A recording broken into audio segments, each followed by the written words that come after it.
जय मसीह की। मैं स्टैनली मैकवान, मेरे YouTube channel Hindi Gujarati Bible study में आपका स्वागत है। मेरे चैनल को सब्सक्राइब कर लीजिए। परमेश्वर ने नबूकदनेस्सर को एक मौका दिया था बचने का और उनको कुछ वक्त भी दिया था, लेकिन फिर भी वो बचाए नहीं गए। ऐसा क्यों? परमेश्वर सबको एक समान मौका देते हैं। जैसे नूह को 100 साल दिए थे तो पूरी दुनिया को भी 100 साल दिए थे, लेकिन नूह बचाए गए और बाकी लोग नहीं बचाए गए। उसका कारण क्या? ऐसा क्यों होता है? कुछ लोग बच जाते हैं, कुछ लोग नाश हो जाते हैं। इस जानने के लिए इस वीडियो को पूरा देखें। दानिएल 4:19 से 27। तब दानिएल, जिसका नाम बेलशस्सर भी था, घड़ी भर घबराता रहा और सोचते सोचते व्याकुल हो गया। तब राजा कहने लगा, हे बेलशस्सर, इस स्वप्न से या इसके फल से तू व्याकुल मत हो। बेलशस्सर ने कहा, हे मेरे प्रभु, यह स्वप्न तेरे बैरियों पर और इसका अर्थ तेरे द्रोहियों पर फले। जिस वृक्ष को तूने देखा, जो बड़ा और दृढ़ हो गया और जिसकी ऊंचाई स्वर्ग तक पहुंची और जो पृथ्वी के सिरे तक दिखाई देता था, जिसके पत्ते सुंदर और फल बहुत थे और जिसमें सबों के लिए भोजन था, जिसके नीचे मैदान के सब पशु रहते थे और जिसकी डालियों में आकाश की चिड़िया बसेरा करती थी। हे राजा, वह तू ही है। तू महान और सामर्थी हो गया। तेरी महिमा बढ़ी और स्वर्ग तक पहुंच गई और तेरी प्रभुता पृथ्वी की छोर तक फैली है। हे राजा, तूने जो एक पवित्र पहुरुए को स्वर्ग से उतरते और यह कहते देखा कि वृक्ष को काट डालो और उसका नाश करो, तो अभी उसके ढूंढ को जड़ समेत भूमि में छोड़ो और इसको लोहे और पित्तल के बंधन से बांध कर मैदान की हरी घास के बीच में रहने दो। वह आकाश की ओस से भीगा करे और उसको मैदान के पशुओं के संग ही भाग मिले, और जब तक 7 युग उस पर बीत न चुके तब तक उसकी ऐसी ही दशा रहे। हे राजा, इसका फल तो परम प्रधान ने ठान लिया है कि राजा पर घटे। वह यह है कि तू मनुष्य के बीच से निकाला जाएगा और मैदान के पशुओं के संग रहेगा। तू बैलों के समान घास चरेगा और आकाश की ओर से भीगा करेगा, और 7 युग तुझ पर बीतेंगे, जब तक कि तू न जान ले कि मनुष्यों के राज्य में परम प्रधान ही प्रभुता करता है और जिसे चाहे वह उसे दे देता है। उस वृक्ष से ढूंढ को जड़ समेत छोड़ने की आज्ञा जो हुई है, उसका अर्थ यह है कि तेरा राज्य तेरे लिए बना रहेगा, और जब तू जान लेगा कि जगत का प्रभु स्वर्ग ही में है, तब तू फिर से राज्य करने पाएगा। इस कारण हे राजा, मेरी यह सम्मति स्वीकार कर कि यदि तू पाप छोड़कर धर्म करने लगे और अधर्म छोड़कर दीनहीनों पर दया करने लगे, तो संभव है कि ऐसा करने से तेरा चैन बना रहे। हालेलुया। ये परमेश्वर पिता का वचन जो हमारे लिए बहुत ही आशीषित है। ये परमेश्वर पिता का वचन है जो कि सच्चा है, और बाइबल में लिखा है कि तू सच्चाई जानेगा तो सच्चाई तुझे आजाद करेगी। हालेलुया। आज एक बार फिर से बहुत ध्यान से परमेश्वर के वचन को सुनना, ताकि परमेश्वर आपसे जो बात करने के लिए जा रहे उसको आप जान सको, समझ सको, ग्रहण कर सको और उसके अनुसार चलकर परमेश्वर के राज के वारिस बन सको। 2023 हमारा दरवाज़ा खटखटा रही है और थोड़े ही दिनों में 2023 वो आ जाएगी। बस बीच में एक संडे है, उसके बाद में दूसरे संडे 2023 शुरू हो जाएगी। 2020 में इस धरती के ऊपर एक बीमारी फैल गई। सच्ची झूठी की बात नहीं, लेकिन कोरोना नाम की एक बीमारी फैल गई और उसमें काफ़ी लोग मर गए। और जब उसकी दूसरी लहर आई तब हमारे भारत में भी काफ़ी लोग मर गए। और ख़ास कर जब मैं गुजरात की बात करूं, तो गुजरात में सोनगढ़ व्यारा नाम का जो इलाका है, जहां पर परमेश्वर का काम चल रहा है, कुछ ज़्यादा चल रहा है, और वहां पर काफ़ी मौत हो गई। और साथ में ऐसा हुआ कि वहां पर जो पास्टर लोग थे, जो सेवक लोग थे, ऐसे लोगों की मौत ज्यादा हो गई। और राजस्थान बॉर्डर मतलब कि गुजरात और राजस्थान की बॉर्डर जहाँ पर है वहाँ पर भी काफ़ी पास्टर लोग और परमेश्वर के दास लोग जो है वो कोरोना में वो मर गए। कैसे लगा कि एक बड़ी सी बाढ़ आई और उस बाढ़ में काफ़ी लोग ख़त्म हो गए। लेकिन मैं खास कर ऐसे लोगों की बात करना चाहता हूँ कि जो विश्वासी लोग थे, जो परमेश्वर के पीछे चलने की बात कर रहे थे, ऐसे लोग वो काफ़ी मर गए। अभी आने वाले दिनों में भी कुछ विपत्तियां जो है वो इस धरती के ऊपर आने वाली है, जिसका जिक्र बाइबल में किया है। लेकिन जो बाइबल में लिखा है उसको छोड़कर भी और भी कई सारी विपत्तियां जो है वो इस धरती पर आएगी, जो बाइबल के हिसाब से तो है लेकिन बाइबल में लिखी नहीं है, लेकिन बाइबल के कहने के अनुसार है। उसमें ऐसा नहीं है कि जो मसीह लोग हैं उनके ऊपर नहीं आएगी या सिर्फ मसीह लोगों के ऊपर आएगी, इसको किसी कौम से कोई लेना देना नहीं। लेकिन ये सभी लोगों के लिए एक आम सी बात होगी। जैसे कि अभी महंगाई बढ़ रही है, तो महंगाई तो चाहे मसीह लोग हो चाहे मसीह को मानने वाले ना भी हो, उन सभी के ऊपर महंगाई जो है वो तो काम करेगी। तो अभी एक महंगाई जो है वो धीरे धीरे बढ़ रही है, जिसके शिकार हम सभी होंगे। एक और बात, मरी मतलब बीमारियों का फैलना, जो बाइबल में नहीं लिखी ऐसी बीमारियों की मैं बात कर रहा हूँ। बाइबल की जो विपत्ति में नहीं लिखा, ऐसी इंसान से फैलाई हुई बीमारियां। इंसान खुद वायरस बनाए और खुद वायरस बनाकर उसको लोगों के बीच में छोड़ दे और उसके कारण लोग बीमार हो। मैंने कई बार बताया कि ऐसे कुछ टावर लगे हुए, लेकिन जिसका देखने जाओ तो टावर जैसा कोई ताल्लुक है ही नहीं।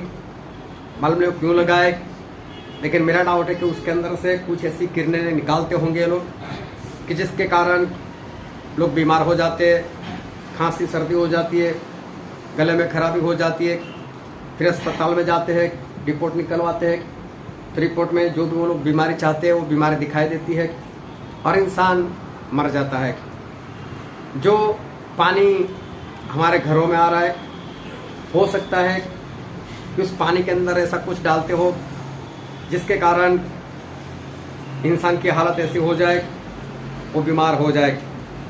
पिछले दिनों में वैक्सीन को लेकर गवर्नमेंट ने बहुत जोर लगाया, सिर्फ यहाँ पर नहीं सभी देशों में वैक्सीन ले लो, वैक्सीन ले लो। सुप्रीम कोर्ट हर बार बोलती थी कि ये कंपलसरी नहीं है, लेकिन फिर भी जो लोग जॉब कर रहे थे उनको भी बोला गया वैक्सीन ले लो, नहीं तो हम निकाल देंगे। जो लोग नई जॉब ढूंढने के लिए गए उनको तो पहले से बोला गया कि वैक्सीन हो तो ही आना, वैक्सीन के बिना तो इंटरव्यू भी नहीं लेते। और आज इतने ऐसे किस्से बाहर आ रहे कि जो लोग वैक्सीन लेकर बैठे उनको हार्ट अटैक की बीमारी हो गई और बहुत लोग जो हार्ट अटैक में मरने लग गए। तो ये भी किसी कौम को लेकर नहीं हो रहा है, बस जो लोग इसमें फंसे हैं उनके साथ ऐसा कुछ हो रहा है। अभी सभी देशों में 5G जो है वो शुरू कर रहे हैं और हमारे देश में भी 2023 एंड आए उससे पहले पूरे देश में 5G के टावर लगाने की बात है। ये इंटरनेट की स्पीड बढ़ा देता है, नई टेक्नोलॉजी है, लेकिन उसकी जो किरणें होती है उससे इंसानों को, पशु पंछी को कुछ असर हो जाती है और जिसके कारण मौत जो है वो बढ़ जाती है। तो ये सब कुछ आने वाले दिनों में और पिछले दिनों में कुछ हमारे साथ हो गया और आने वाले दिनों में ऐसी कुछ बातें और हो जाएगी। पिछली बार जब लॉकडाउन लगा तो मुझे पक्का नहीं मालूम कौन से देश की बात है, लेकिन मेरे अंदाजे से हो सकता है ब्रिटेन की बात थी, मुझे पक्का याद नहीं, प्लस माइनस हो सकता है उसमें। तो लॉकडाउन लगाकर उन लोगों ने 5G के टावर वहां पर लगा दिए, और जब पब्लिक को पता चला तो उन लोगों ने 5G के टावर जला दिए। टावर जलाने का मतलब ये है कि सभी को मालूम है कि 5G के टावर हमको परेशान कर सकता है, हमारे शरीर के लिए अच्छा नहीं। और गवर्नमेंट भी जानती है, मैं किसी एक देश की बात नहीं कर रहा, पूरे वर्ल्ड की बात कर रहा हूँ। वो लोग भी जानते हैं कि 5G के टावर अगर लगाएंगे तो हो सकता है कहीं पर हमारा विरोध हो, तो इसलिए लॉकडाउन में सभी को एक जगह पर बंद करने के बाद ये सारे काम वो लोग निपटा रहे।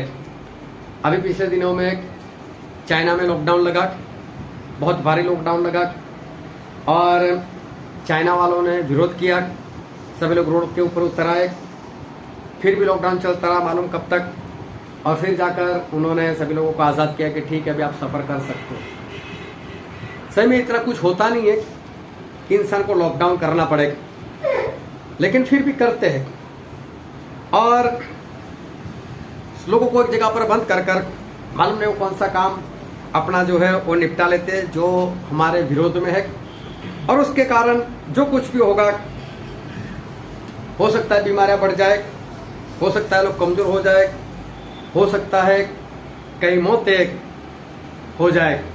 अभी फिर से लॉकडाउन की अफवाह बोलो तो अफवाह, या तो बात बोलो तो बात चल रही है कि क्या भारत में एक बार फिर से लॉकडाउन लगेगा, और ज़्यादातर लोगों का मानना है कि हाँ ऐसा होगा या ऐसा हो सकता है। तो जब कुछ है ही नहीं तभी से बातें क्यों चल रही है? जब हमें कोई बीमारी नजर नहीं आ रही तभी से ऐसी बातें क्यों चल रही है? इसका मतलब कुछ न कुछ ऐसी हवा बाहर चल रही है कि हो सकता है आने वाले दिनों में हमें ऐसी बातों का सामना वो करना पड़े। उसके बाद एंटीक्राइस्ट आएगा, जिसके बारे में तो बाइबल में ही लिखा है कि एंटीक्राइस्ट खड़ा होगा, मसीह का विरोधी आएगा। लेकिन मसीह का विरोधी जब आएगा उससे पहले जो पवित्र आत्मा है उनका काम वो खत्म हो जाएगा। मतलब कि पवित्र आत्मा अपना काम बंद कर देंगे। काम बंद करने का मतलब ये है कि पवित्र आत्मा को यहाँ से उठा नहीं लिए जाएंगे, वो इसी धरती पर है, लेकिन जिसमें है उसी में है, बस नए सिरे से किसी को नहीं दिए जाएंगे। मैं जो बिना पवित्र आत्मा है वो बिना पवित्र आत्मा ही रहेगा, उसको पवित्र आत्मा नहीं मिल सकते। और जिनके पास है उनके पास रहेंगे, लेकिन परिस्थिति के अनुसार अगर वो भी कुछ गलती कर बैठे तो हो सकता है वो भी पवित्र आत्मा को गंवा दे, पर मिले ये संभावना तो है नहीं। जिसके पास है वो गंवा सकते, लेकिन पवित्र आत्मा नहीं है और मिल जाए ये बात नहीं हो सकती। और जब एंटीक्राइस्ट आ जाएगा तो बाइबल में लिखने के अनुसार एक बात तो ये होगी कि परमेश्वर का जो वचन है उस वचन का अकाल पड़ेगा, क्योंकि बाइबल में ऐसा लिखा है, आमोस भविष्यवक्ता का पुस्तक उसका 8वां अध्याय और 11 और 12 वचन।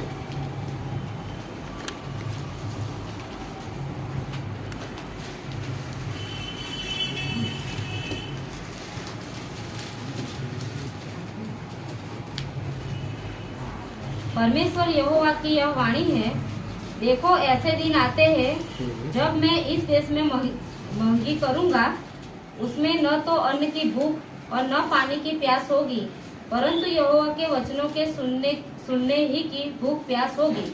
लोग यहोवा के वचन की खोज में समुद्र से समुद्र तक और उत्तर से पूरब तक मारे मारे फिरेंगे, परंतु उसको न पाएंगे।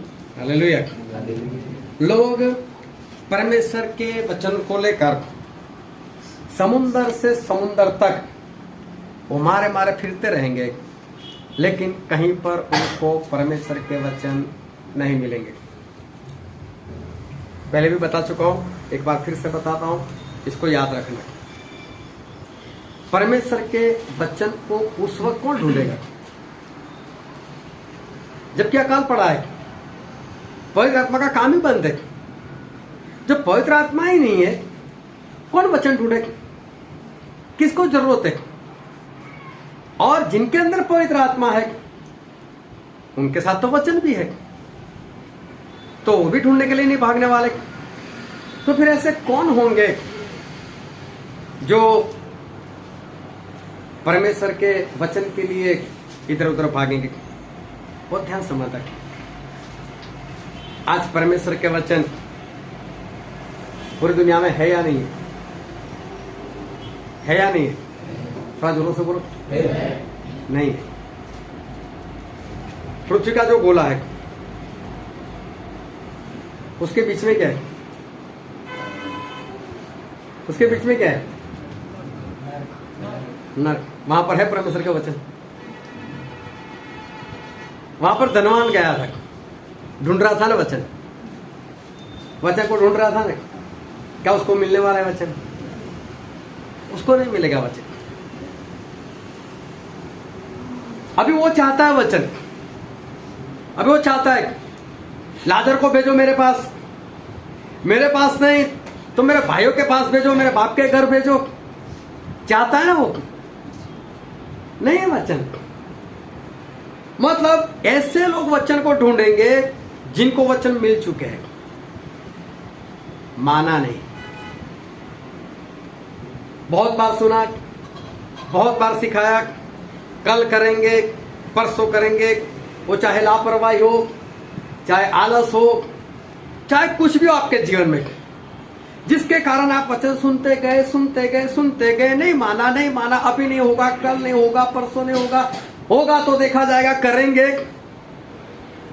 और ऐसे लोग जिन्होंने सुना है वो लोग उस वक्त भागे, अरे वचन नहीं मिल रहा, चलो भागो। पवित्र आत्मा तो है नहीं, उनके ऊपर कौन भरोसा करेगा? कौन सा परमेश्वर का दास उसको वचन सुनाएगा? क्योंकि परमेश्वर का वचन तो मना करता है, नहीं मिलेगा, मतलब नहीं मिलेगा। ऐसे लोग पछताएंगे उस वक्त। और इसलिए परमेश्वर का जो वचन है उसको माना करो, क्योंकि मसीह का विरोधी है, क्योंकि उसका नाम ही मसीह का विरोधी लिखा है, तो मसीह की सारी बातें खत्म कर देगा वो। और सही में मसीह का विरोधी का काम वो देखने जाओ तो बहुत भयानक सा काम है उसको मसीह के कामों से ही लेना देना है, मसीह के वचन से ही लेना देना है, उसी का नाश कर देगा। वचन संहिता में लिखा है, पढ़ना नहीं है, कि उसने सारे चर्च को जला दिया है। जब चर्चों को जला दिया तो फिर बाइबल कहाँ रहने वाले? बाइबल भी नहीं रहेंगे, परमेश्वर के वचन हमारे मोबाइल में भी नहीं रहेंगे, हमारे घर में भी नहीं रहेंगे। सिर्फ एक ही जगह है, हृदय, कि वहां से कोई भी नहीं निकाल सकता, लेकिन वो वचन को जला देगा। अभी वचन को किस तरह से गायब करे? आज तक जितने लोगों ने ऐसा करने का प्रयत्न किया वो सभी के सभी फेल हो गए। लेकिन इसके बारे में तो बाइबल में लिखा है, सफलता प्राप्त करेगा, मतलब सफल होगा ही। हालेलुया। पिछली बार मैंने बताया था, नई 10 आज्ञाएं निकली,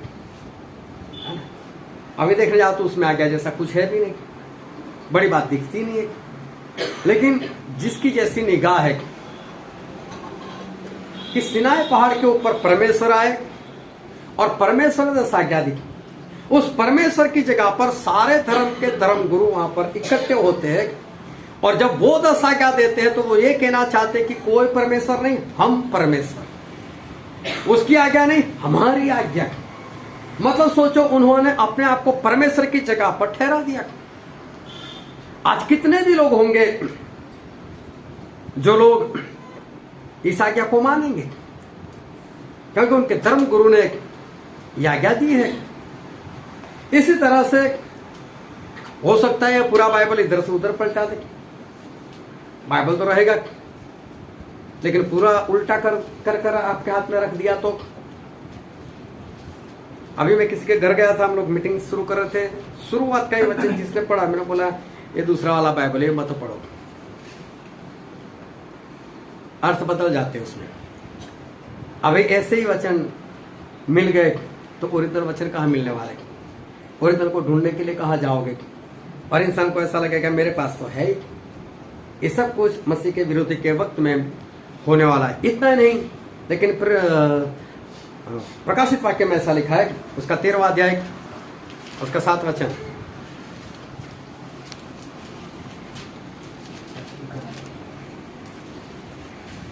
उसे यह भी अधिकार दिया गया कि पवित्र लोगों से लड़े और उन पर जय पाए।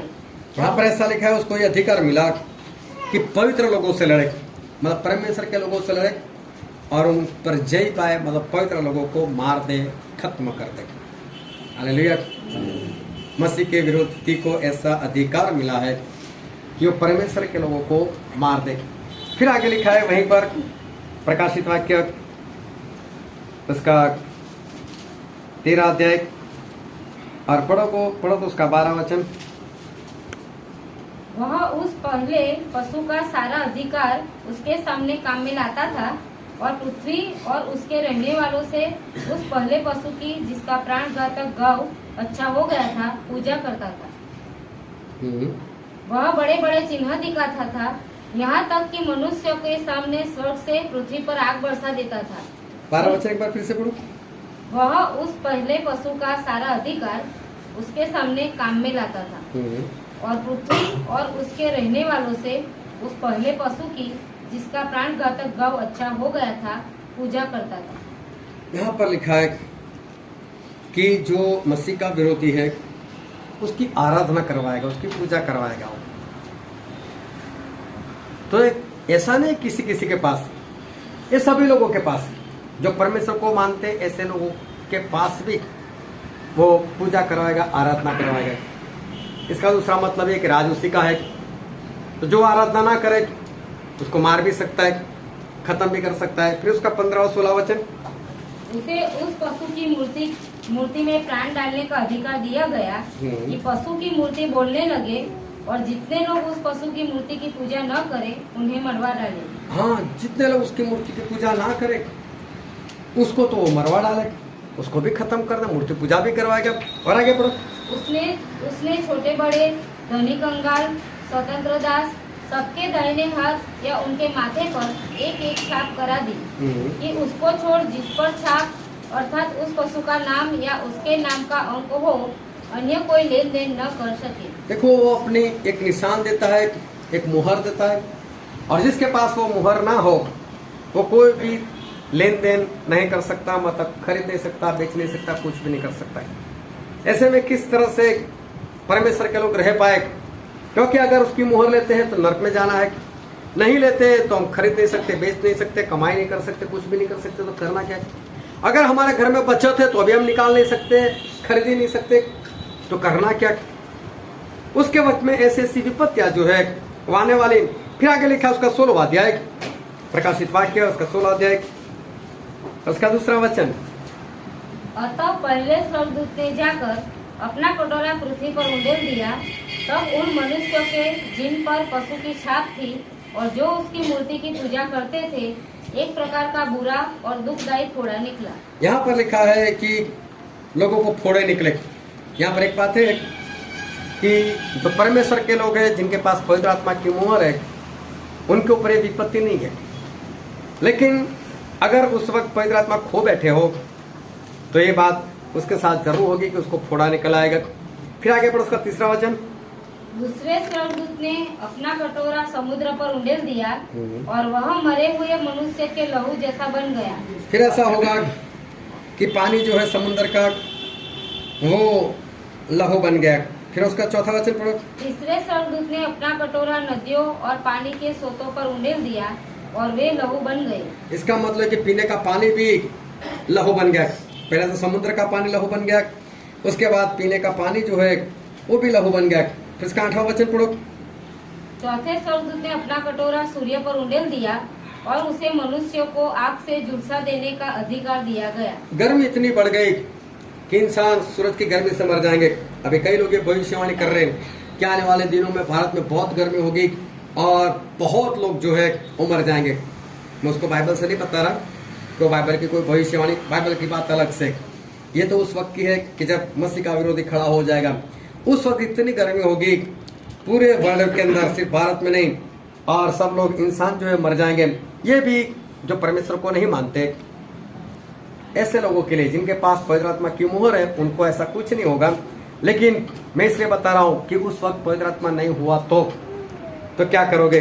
फिर आगे हम पढ़ते उसका 10वां वचन।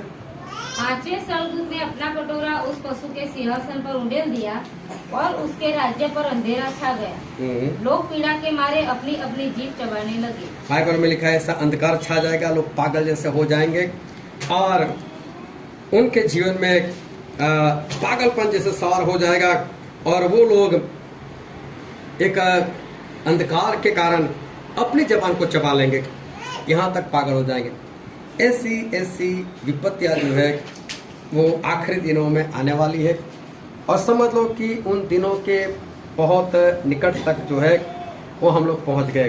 फिर उसके 9वें अध्याय में लिखा है, प्रकाशित वाक्य उसका 9वां अध्याय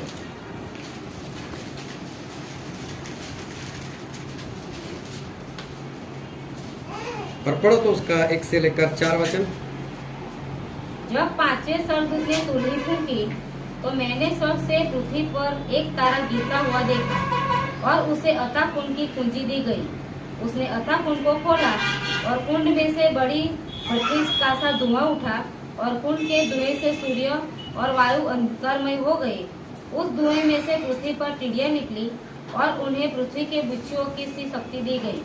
उनसे कहा गया कि न पृथ्वी की घास को, न किसी हरियाली को, न किसी पेड़ को हानि पहुंचाए, केवल उस मनुष्य को हानि पहुंचाए जिनके माथे पर परमेश्वर की मुहर नहीं है। बाइबल में लिखा है कि जिसके पास पवित्र आत्मा की मुहर नहीं, परमेश्वर की मुहर नहीं, सिर्फ उन्हीं लोगों को परेशान करो। हालेलुया। बार बार लिखा है कि जो परमेश्वर के लोग हैं उनके लिए सारी विपत्तियां नहीं है। विपत्ति में है लेकिन विपत्तियां उनके लिए नहीं है।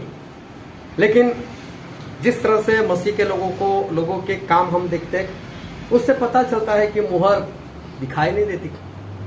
तो अगर मुहर नहीं है तो क्या करोगे? उस वक्त अगर पवित्र आत्मा खो बैठे तो क्या करोगे? और इसलिए लगातार इस मुहर के अंदर, परमेश्वर की मुहर के अंदर रहना वो हमारे लिए वो बहुत ही जरूरी है।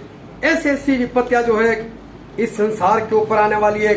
जब एंटी क्राइस्ट वो खड़ा होने वाला है उसके वक्त बहुत सारी विपत्तियां जो है वो आने वाली है। बहुत ध्यान से परमेश्वर के वचन को सुनते रहना। अगर ये सब कुछ होने वाला है तो हमें करना क्या पड़ेगा? हालेलुया। अगर ये सब कुछ होने वाला है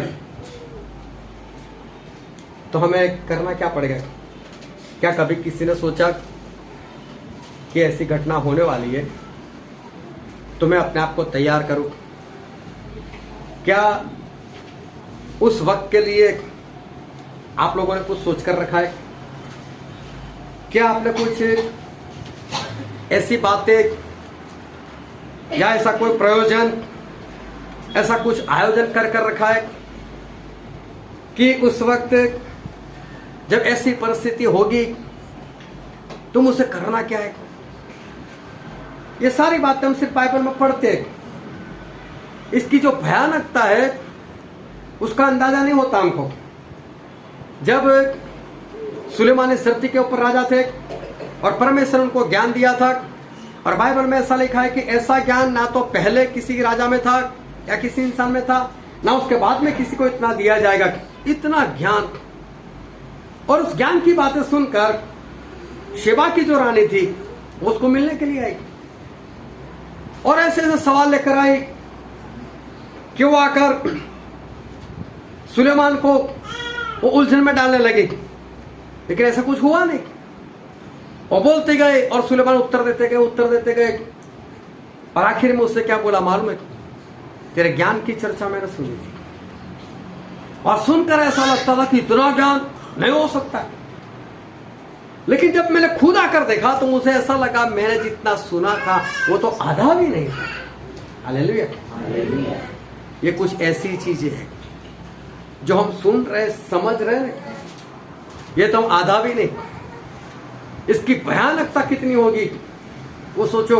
अभी तो मैंने ज्यादा नहीं पढ़ा है, लेकिन बाइबल में से लिखा है एक एक मन के बर्फ के टुकड़े पड़े, और एक मन सिर्फ गुजराती में 20 किलो होते, लेकिन एक मन का गुजराती को छोड़कर और लैंग्वेज में 40 किलो होते। तो मुझे इतना मालूम है कि बाइबल जो है वो गुजराती में तो नहीं लिखा गया। ये 40 किलो को ही दर्शाता होगा, लेकिन फिर भी मान लो चलो 20 किलो का बर्फ ऊपर से गिरता होगा तो करोगे क्या? ऐसी कौन सी छत होगी जो 20 किलो के बर्फ के टुकड़े लगातार ऊपर से पड़ते हो और आपको संभाल कर रखेगा। हालेलुया। ऐसा कौन सा घर है कि जो घर के सारे विश्वासी है तो परमेश्वर उसकी छत के ऊपर ना गिराए? जिनके पास परमेश्वर की मोहर वो बचाए जाएंगे। लेकिन सारा जीवन पोल मारी, ना बाप को बताया, ना माँ को बताया, ना पत्नी को बताया, ना पति को बताया, ना बच्चों को बताया, ना भाई को बताया, ना बहन को बताया। चलिए भाई तो बोल रहे, बोलने दो, हमको तो अपनी जान की पड़े, अपने आप को बचा लो बस। अगर आपके घर के पूरे मसीह में नहीं है, सभी ने मुहर नहीं पाई, तो आपके घर की छत के ऊपर गिरने वाला है, क्या करोगे? अगर आप अपार्टमेंट में रहते तो फिर तो मरने की पूरी संभावना है। जब आपके घर के पूरे नहीं है, वो 100% नहीं चलते, तो फिर क्या होगा? इस बर्फ से कौन बचेगा? और ये बर्फ के टुकड़े मालूम है, सबसे पहली पुस्तक अय्यूब की लिखी गई और परमेश्वर ने अय्यूब को बताया था कि अय्यूब, बर्फ का जो भंडार मैंने भर कर रखा है, जो आखिरी दिनों में विपत्ति के लिए तूने देखे कभी? तब से बर्फ जमा कर रखा है। आपके फ्रिज में कभी 2 दिन के बर्फ को देखना और 4 दिन के बर्फ को देखना, फर्क होगा। जितना पुराना बर्फ इतना पत्थर के समान होगा, उसको पिघलने में इतना टाइम लगता है। अभी सोचो क्या होगा।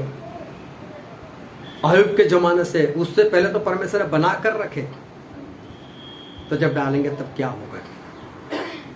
उस परिस्थिति में आप हो, मैं तो बोलता आप 100% चल रहे हो, आपका पूरा घर चल रहा है, लेकिन आपके घर के बाहर ही गिर रहे, आपकी छत के ऊपर नहीं गिर रहे, क्योंकि आप सही चल रहे। लेकिन डर तो लगे कहीं परमेश्वर ऊपर तो ना आ जाए। बाहर निकल कर देख भी नहीं सकते, देखेंगे तो सर के ऊपर आ सकता है। डर तो लगेगा, हमारे आसपास ही हो रहा है, करेंगे क्या? चारों एंटी कास्ट के लोग होंगे, इधर उधर घूमते होंगे, मुझे लगता है उनका कोई ड्रेस होगा नहीं होगा मालूम नहीं, वो लोग भी घूमते होंगे, कौन है मुहर बिना का, चलो ये करते वो करते, उनको पकड़ो, ये करो वो करो। करोगे क्या? आज कितने लोग हैं जो मोबाइल की स्विच ऑफ, या तो मोबाइल बंद, तभी उनकी आंखें बंद, आंखें खुली मोबाइल भी चल पड़ा, रिचार्ज के बिना मर जाएंगे। दे दो भाई मुहर दे दो, लेकिन रिचार्ज तो करवाना पड़ेगा, मोबाइल के बिना चलता नहीं। करोगे क्या उस वक्त? ये भयानकता जो है, जो हम सुन रहे, हम समझ रहे, वो समझो कि आधी भी नहीं है। उसके बारे में हमें सोचना होगा। परमेश्वर ने यूना को बोला, यूना तू निनवे को जा, और निनवे वाले को जाकर इतना बता कि 40 दिन के बाद इस जगह का मैं नाश कर दूंगा। हालेलुया। वक्त था ना 40 दिन, 40 दिन तक मैं कुछ नहीं करने वाला, लेकिन 41वें दिन मैं छोड़ूंगा भी नहीं। परमेश्वर का फैसला, बात लिखी गई, बात फाइनल हो गई, जा जाकर कर दे, इतना बोल दे, और बता दिया। और मालूम है निनवे कहां पर आया? जहां पर नबूकदनेस्सर राज कर रहा था, ये निनवे वहां पर आया। निनवे वहां का है। इजराइल के दुश्मन लोग थे, इजराइल के दुश्मन लोग थे। और अगर मैं आज की भाषा में बात करूं तो सारे अन्य जाति, ये लोग विश्वासी नहीं थे, विश्वासी नहीं थे। पहली बार उन्होंने यूना के मुंह से वचन सुने, और यूना, आपको मालूम है किस तरह से गया था वो, उनको जाना ही नहीं था। तो जो प्रचारक होता है वो तो प्रेम से बोलता है, भाई साहब 40 दिन है, बच जाना है, कुछ ऐसा करो कि बच जाओ। और यूना को तो जाना नहीं था। यूना ने कैसा बोले, 40 दिन के बाद नाश होने वाला, मर जाओगे तुम। वहां पर प्रेम नाम की तो कोई बातें दिखाई नहीं देती। अभी ऐसा कोई उत्तर दे तो मुझे तो लगता है उसको पकड़कर मार देना चाहिए, तो गुस्सा आना चाहिए।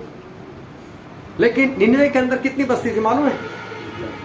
1,20,000, 1,20,000।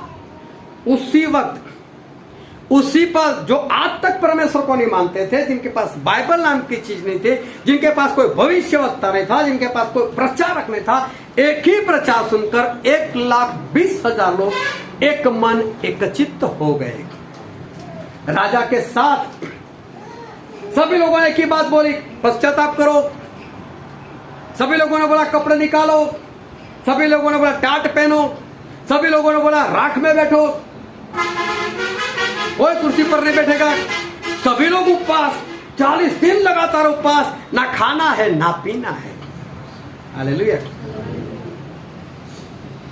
मैं सिर्फ 2-4 लोगों को लेकर जाता हूं, चलो आज हम प्रार्थना के लिए जाना उपवास के साथ। मैं बोलता हूं मुझे कुछ मत बोलना। 2-4 में भी एक तो बिना उपवास के होते, वो लोग मुझसे पूछते, मैं बोलता सभी का उपवास है, क्योंकि मैं पूछता भी नहीं किसी को। पूछूं तो झूठ बोलना पड़े, मैं जानता भी है, पूछता नहीं किसी को आपने उपवास किया कि नहीं, कैसे ही आगे। लेकिन अंदर से तो पता चलता है ना। 2-4 लोग एक मन एक चित्त नहीं, और यहां पर 1,20,000 जो परमेश्वर को नहीं जानते, एक मन एक चित्त। 40 दिन नहीं खाना है, 40 दिन नहीं पीना है। क्यों? आने वाली विपत्ति से बचना है। 41वें दिन हमको बचना है। और सभी लोगों ने मन फिराया, संसार से हट गए, और सभी लोगों ने अपना जीवन परमेश्वर को समर्पित कर दिया। सभी लोग पुकार पुकार कर परमेश्वर की दुहाई देने लगे, सभी लोग परमेश्वर से प्रार्थना करने लगे, सभी लोग क्षमा मांगने लगे, परमेश्वर माफ करो, परमेश्वर माफ करो। और ऐसे करते करते 41वां दिन आ गए। सभी लोग टेंशन में। 41वें दिन तो मुझे लगता है सभी लोग घुटनों के बल खड़े हो गए होंगे, हाथ अपना उठा लिया होगा, परमेश्वर आज आपका न्याय है। और इधर यूना भी बाहर बैठे, आज तो मरेंगे, लेकिन परमेश्वर ने कुछ नहीं किया। हालेलुया। परमेश्वर ने कुछ नहीं किया। सारे एक मन और सारे एक चित्त, एक मिलकर सभी ने काम किया और सभी लोग बचाए गए। हालेलुया। सारे के सारे लोग बचाए गए। मुझे नहीं मालूम था कि परमेश्वर निनवे का किस तरह से नाश करना चाहते थे। हो सकता है सदोम और मोरा की तरफ आग बरसाने वाले होंगे, हो सकता है उनके जमाने की तरफ पानी से मारने वाले होंगे, हो सकता है सूरज को इतना बढ़ा दे, उसकी गर्मी इतनी बढ़ा दे उससे मार दे, हो सकता है वहां पर बर्फ ही गिरा दे, बर्फ के कारण मार दे। मुझे नहीं मालूम किस तरह से परमेश्वर ने सोचा होगा, लेकिन जैसे भी सोचा होगा 1,20,000 में से समझो कि 60,000, अगर 50% लोगों ने अपने आप को सुधार लिया होता तो उनको भी भागना तो पड़ता वहां से, या परमेश्वर को भगाते तो सही, कुछ तो होता वहां पर, क्योंकि परिस्थिति तो आने वाली थी। हालेलुया। समझ रहे हो कि नहीं? इनको जो वक्त मिला, उन्होंने जो पश्चाताप किया, एक मन हो गए, एक चित्त हो गए, और सारे के सारे बचाए गए। परमेश्वर पछताए, ऐसा बाइबल में लिखा है। परमेश्वर पछताए। मैं ऐसे लोगों का नाश करना चाहता है तो कितने अच्छे लोग हैं। देखो जिनका पर इतना क्रोध भड़का हुआ था, उन्हीं के लिए परमेश्वर को प्यार आ गया, और परमेश्वर ने सभी को बचा लिया। इस दुनिया में 2 तरह के लोग रहते हैं, और ध्यान से समझते रहना। एक ऐसे लोग हैं जो नूह के समान है, जो चेतावनी पाकर तुरंत एक्शन में आ जाते हैं, और जो परमेश्वर बोलते वो काम करने लग जाते हैं, और अपने आप को बचा लेते हैं। जहाज में घुस जाते हैं और बच जाते हैं चेतावनी पाकर। और दूसरे लोग कैसे है मालूम है? होता होगा ऐसा, वो सिर्फ सुनते हैं, नूह से सुनते हैं, बाढ़ आने वाली है, बरसात आने वाला है, 40 दिन 40 रात लगातार। और ये लोग दूसरे तरह के लोग, होता होगा ऐसा। नूह तो पागल है, छोड़ो। दूसरे लोग ऐसे होते हैं, नहीं होगा ऐसा, उनकी सोच यहां तक पहुंचते, नहीं होगा। दूसरे लोग ऐसे, उनकी सोच वहां तक ही पहुंचती है, होगा तब देख लेंगे, होगा तब देख लेंगे। दूसरे लोगों की सोच यहां तक होती है, अचानक ऐसा हो जाएगा, अचानक ही बरसात हो जाएगा, अचानक ही दुनिया डूब जाएगी, 1-2 घंटे में काम हो जाएगा। अरे जब होगा तो बचा लेंगे अपने आप को। अपने आप को इस बात में घसीट कर दे कि ना। दूसरे लोग ऐसा सोचते हैं, एक ही दिन में दुनिया डूब जाएगी अगर बरसात गिर भी गई तो। अगर ऐसा हो भी गया तो क्या अचानक से ऐसा हो जाएगा?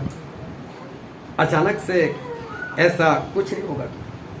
दूसरी तरह के लोग ये सोचते हैं जो लोगों का होगा वो मेरा भी होगा, सोचते हैं। अभी ये लोग भी नहीं कर रहे तो इनका जो होगा वो मेरा भी होगा। और दूसरी तरह के लोग सोचते हैं जब होगा तब देखा जाएगा। दो तरह के लोग, एक वो जनों की तरह काम कर कर चेतावनी पाकर उसके ऊपर विश्वास कर कर अपना इंतजाम कर लेते हैं और 7 दिन से पहले घुस जाते हैं। दूसरे तरह के लोग यही सोचते रह जाते हैं होता होगा ऐसा, अरे नहीं होगा, होगा तब देखेंगे। जो दूसरों का होगा वो हमारा भी होगा। क्या कि दिन बरसात में सब डूब जाएगा, अचानक से हो जाएगा, 2 घंटे में हो जाएगा? नहीं होगा ऐसा। जो लोगों का होगा वो मेरा होगा, जब होगा तब देखा जाएगा। ये दूसरी तरह के लोग, वो धनवान है, उसको जाकर पूछो, उस धनवान को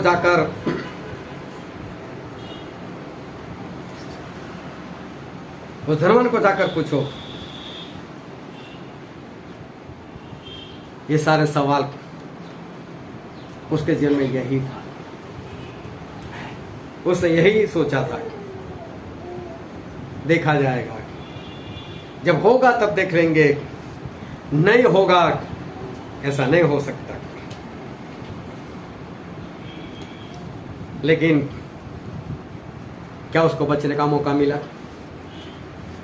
उसके जीवन में कौन सी विपत्ति आई थी? कोई कुछ भी नहीं। बिना विपत्तियां भी वो तो मर गया, अचानक से मर गया। मौत डांस करते करते नहीं आता, मैं आ रहा हूं तैयार हो जाना और हमको मौका मिल जाए। मौत अचानक से आती है, किसी को पता नहीं चलता। बचने का मौका उस धनवान को नहीं मिला और हमेशा भी नहीं कह सकते कि धनवान को मौका नहीं मिला था, कि जो उसकी सोच थी होगा तब देख लेंगे, जो होगा देखा जाएगा, दूसरों की तरह। लेकिन जब हुआ तब कोई मौका नहीं। लेकिन वो ध्यान समझना, नूह को जहाज बनाते हुए 100 साल लगे। 100 साल नूह के पास थे अपने आप को बचाने के लिए, अपने परिवार को बचाने के लिए।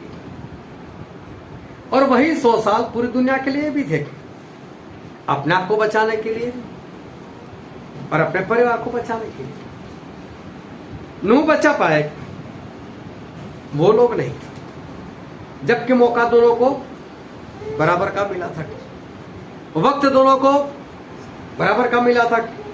दोनों को 100 साल मिले थे, लेकिन बच्चे सिर्फ नूह। क्यों दुनिया नहीं बचाई गई, जबकि 100 साल तो उनको भी मिले थे? वो इसलिए नहीं बचाए गए क्योंकि उन्होंने एक्शन में कुछ नहीं किया, और नूह ने एक्शन किया। नूह ने कुछ काम किया और उसने जहाज बना लिया। चाहे 100 साल लगे, लेकिन जहाज बना लिया। इस कारण नूह बचाए गए। जितना मौका नूह को मिला था, उतना ही मौका परमेश्वर ने पूरी दुनिया को दिया था। और आज बहुत ध्यान समझना, जितने लोग स्वर्ग में जाने वाले हैं, उनको जितना मौका मिलेगा उतना ही मौका आप सबको मिलने वाला है या मिल चुका है। जितना वक्त स्वर्ग में जाने वाले को मिला, उतना ही वक्त आपको मिलेगा, और हो सकता है मिल भी चुका हो। लेकिन आप परमेश्वर के पास जाकर ये नहीं कह सकने वाले कि परमेश्वर इतना मौका आपने मुझे नहीं दिया था, इतना वक्त आपने मुझे नहीं दिया था। परमेश्वर सभी को बचने का मौका देते, चाहे निनवे का राजा हो, चाहे वहां का चपरासी हो, सभी को परमेश्वर ने कितने दिन दिए थे? 40 दिन। परमेश्वर के सामने कोई बड़ा छोटा नहीं, परमेश्वर सभी को एक समान मौका देते।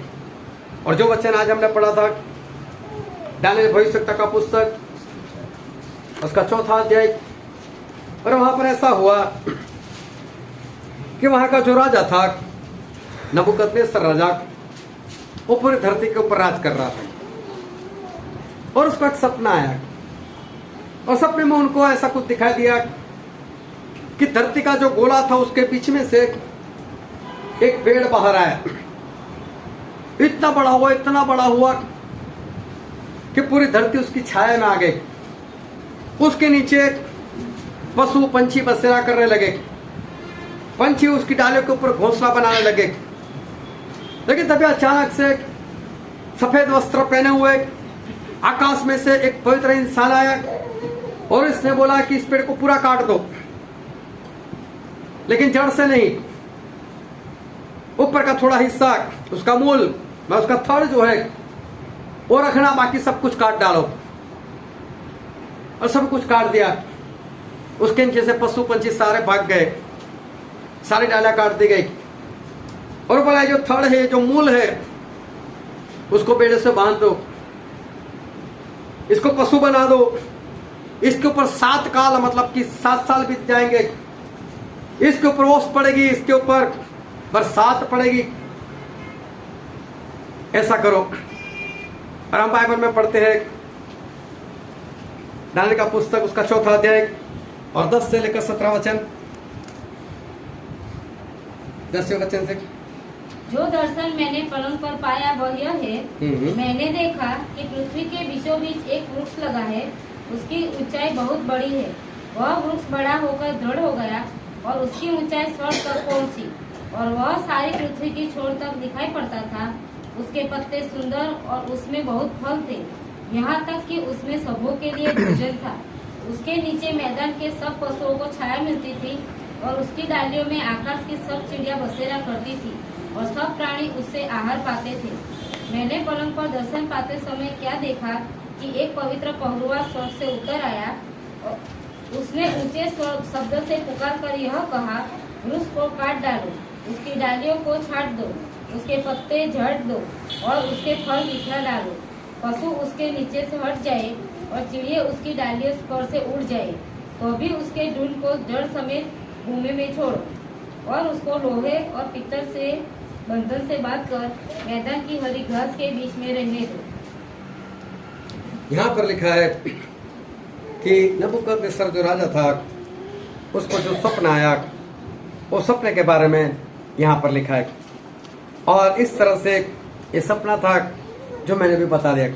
उसके बाद ऐसा हुआ कि राजा डर गए। राजा को लगा सपना आया तो उसका कुछ मतलब होगा, सपने का मतलब बताओ।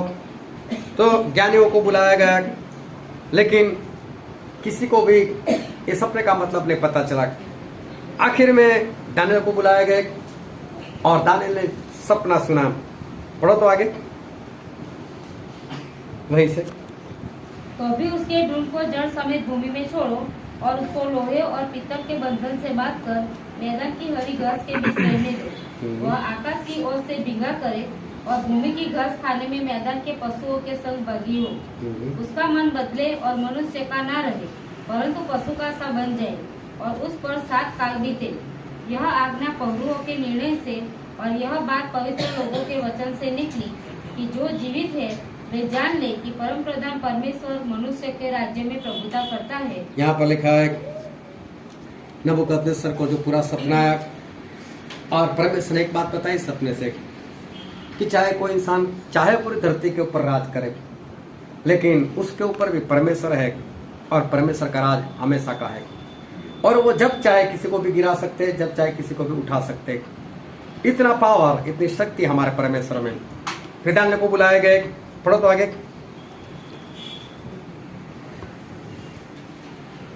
मुझ नबूकदनेस्सर राजा ने यही स्वप्न देखा, इसीलिए हे बेलशास्सर, तू इसका फल बता, क्योंकि मेरे राज्य में और कोई पंडित इसका फल मुझे समझा नहीं सकता, परंतु तुझमें तो पवित्र ईश्वरों की आत्मा रहती है, इस कारण तू उसे समझा सकता है। तब दानियेल जिसका नाम बेलशास्सर भी था। बहुत ध्यान से सुनना कि दानियेल जिनका दूसरा नाम बेलशास्सर रखा गया था। घड़ी भर घबराता रहा। वो घबरा गए। हालेलुया। बहुत ध्यान समझना, ये परमेश्वर का दास है। जो सपना आया है उस सपने से दानियेल को कोई लेना देना नहीं है। लेना देना है नबूकदनेस्सर को। वो आगे हम देखेंगे जो कुछ होने वाला है वो नबूकदनेस्सर के साथ होने वाला है।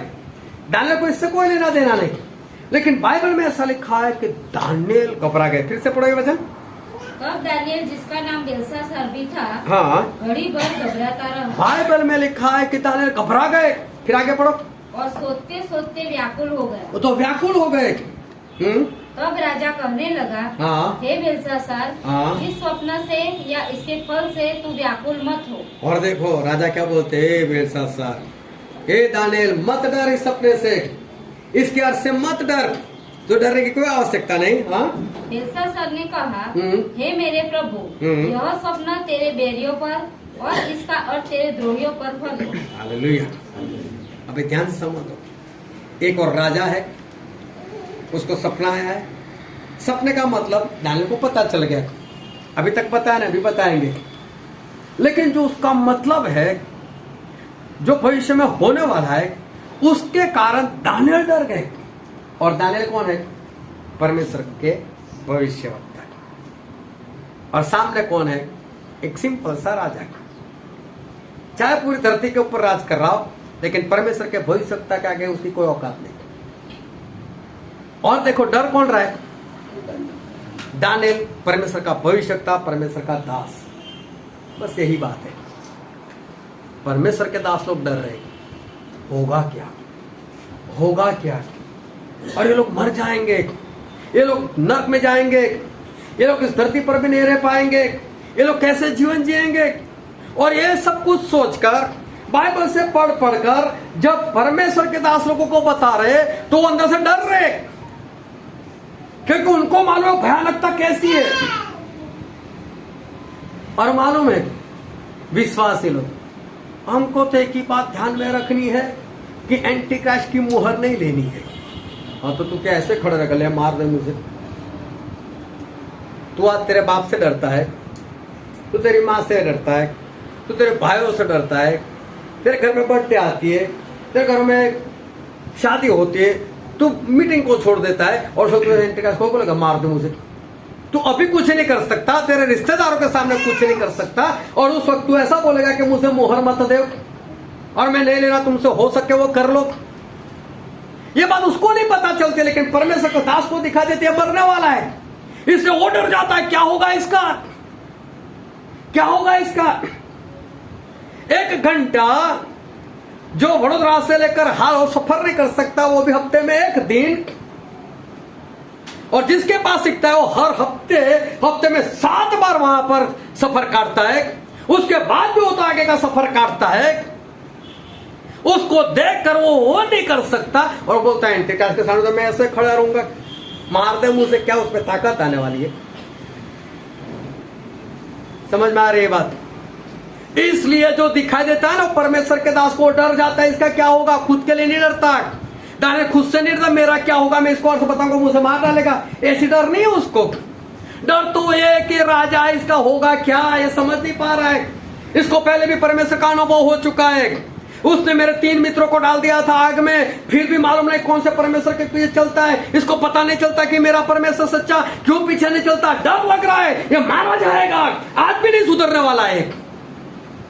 उसके लक्षण पीछे से देख रहा है परमेश्वर का दास, इसलिए उसको डर लग रहा है कि मैं इसको बचाना चाहता हूं, मुझे परमेश्वर ने इस्राएल से यहां तक इसके पास भेजा, मुझे इतना बड़ा बनाया, इसके साथ बिठाया, तो क्यों कि मैं इसको बचा लूं, लेकिन ये तो इधर उधर भागता रहता है। परमेश्वर के दास को इसलिए डर लगता है। एक रात के मुश्किल से 5-6 घंटे आप अपने खुद के लिए नहीं जाग सकते, आप सुविधाएं ढूंढते हो, मेरे जाने का कुछ प्रबंध होगा। अरे रात से निकल पड़ने चलते चलते, क्यों किसी के पास भीख मांगनी, क्यों किसी को बोलना मेरा बंदोबस्त होगा कि नहीं, रास्ते चलते निकल जा, तेरे जिंदगी का सवाल है, तेरे स्वर्ग का सवाल है, निकल पर चलते सुबह तक पहुंच जाएगा तू, हालो नहीं पहुंचेगा क्या? यहां से जाके 3 किलोमीटर लोग जाते हैं, मालूम नहीं कहां कहां से चल कर आते हैं। और उनके पास इतना सामर्थ्य तेरे पास नहीं है क्या? मेरी कुछ व्यवस्था हो सकती है, हाँ हो सकती है क्या? कंफर्म टिकट है तेरे पास नर्क की, हो गई है तेरी व्यवस्था, तू तो जा नहीं सकता तेरे खुद के लिए। क्या तुझे कोई दूसरा तुझे प्रार्थना के लिए बोला, तू प्रार्थना के लिए जाएगा क्या? तू तेरे लिए नहीं जाग सकता, तू किसी के लिए जागेगा? परमेश्वर के दास को डर लगता है, इसका होगा क्या? मैं कितना सिखाता हूं, इसका होगा क्या? इसको कितनी बार अनुभव हुआ, इसका होगा क्या?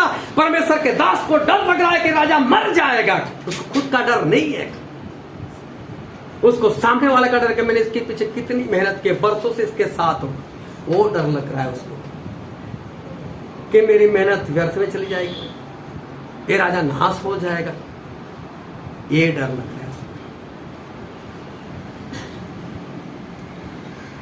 सही में परमेश्वर ऐसा करते क्यों नहीं? क्यों 1 मिनट लोगों की सांस बंद नहीं करते?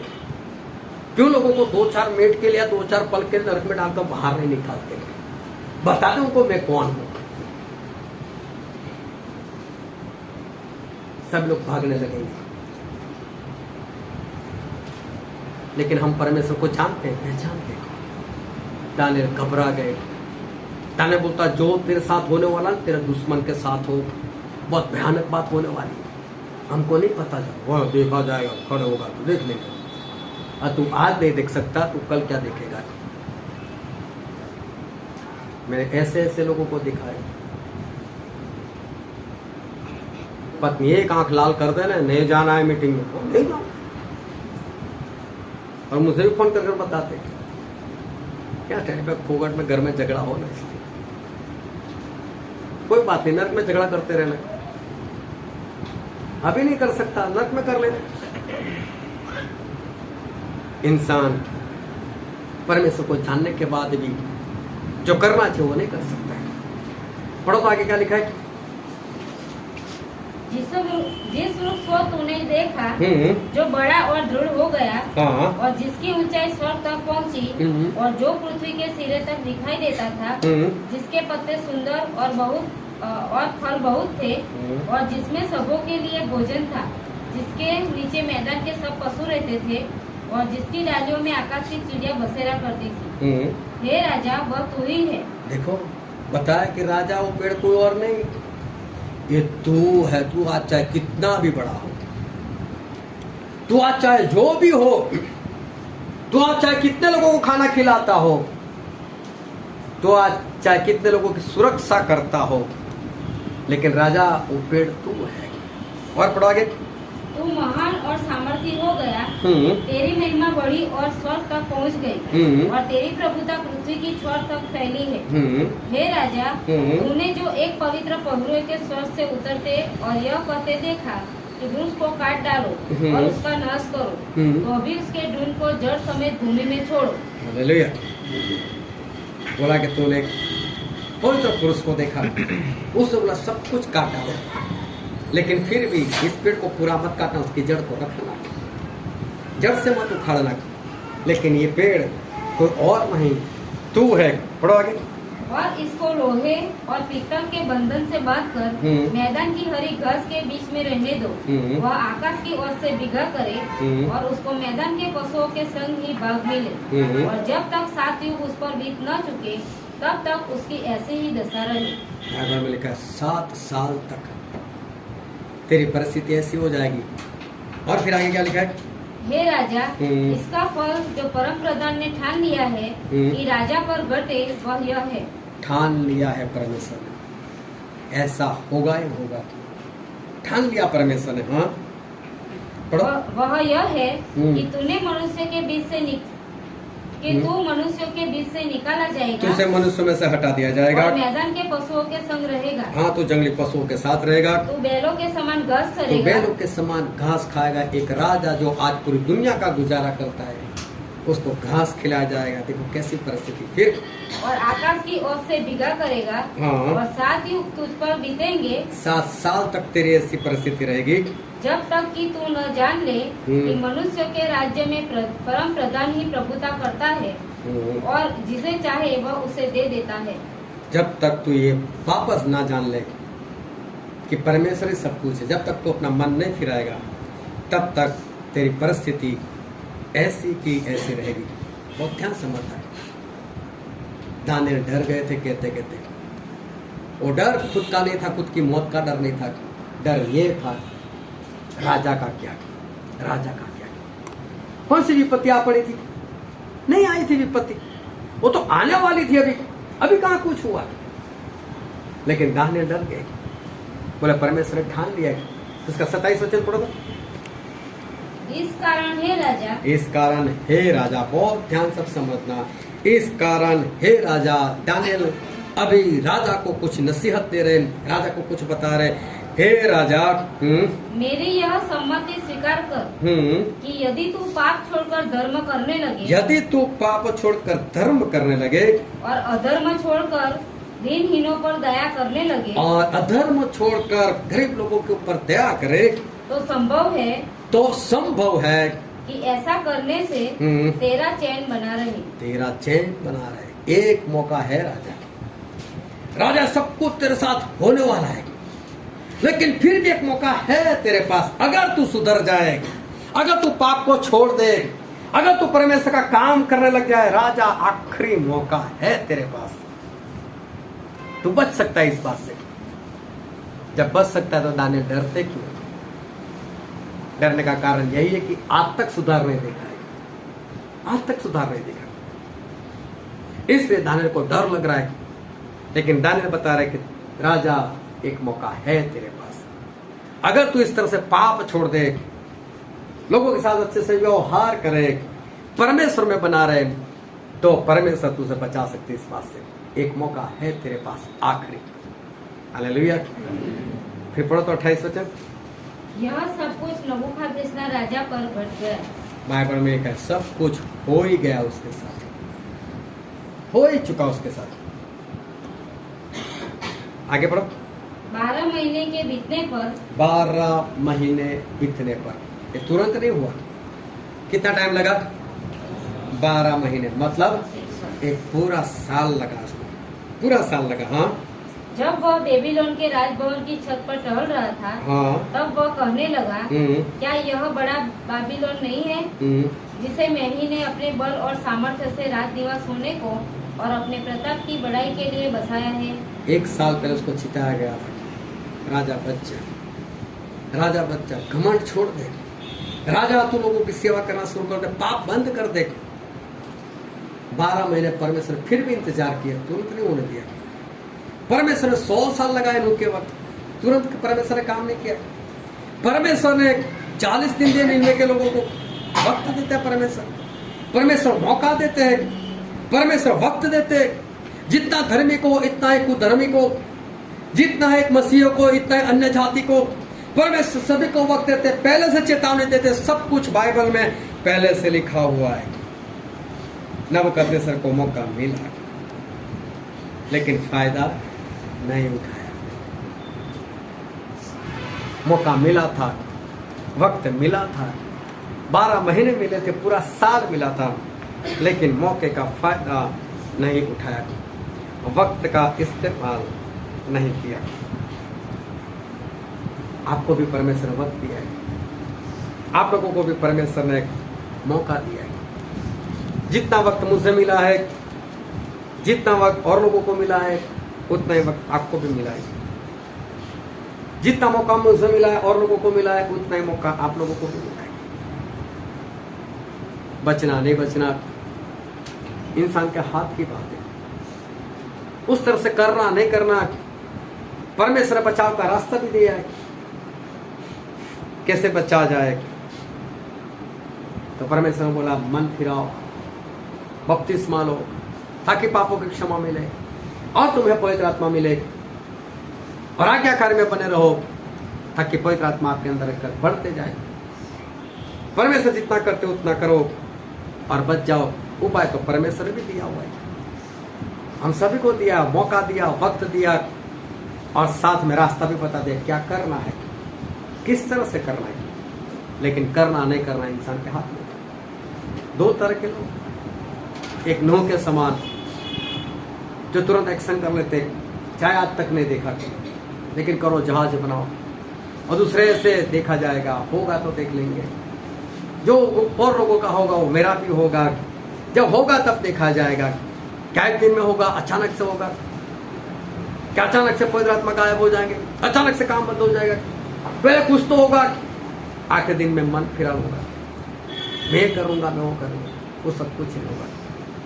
जो भी करना है जब मौका मिला है तभी करना है, जो वक्त मिला है तभी करना है। वो निन्वे के लोग अच्छे थे जो एक मन चित होकर बच गए, अपने आप को बचा लिया उन्होंने। ऐसा करो नूह के समान, ऐसा करो निन्वे के लोगों के समान कि जो वक्त मिला उसका फायदा उठाओ। कहीं ऐसा ना हो कि नबूकदनेस्सर की तरह हम नाश हो जाए, हम बचाए ना जाए। जो मौका मिला है, जो वक्त मिला है, ये वक्त कब खत्म हो जाए हम जानते नहीं, उससे पहले अपने आप को बचा लो, परमेश्वर को सही रीति से अपना जीवन समर्पित कर दो। आओ हम सभी अपनी आंखों को बंद करें, अपने मस्तकों को प्रभु से आगे झुकाए। जो राजाओं के राजा है, जो प्रभु के प्रभु है, जो कभी नहीं बदलते। मेरे प्रियो, जो बाइबल में लिखा है वो होने ही वाला है।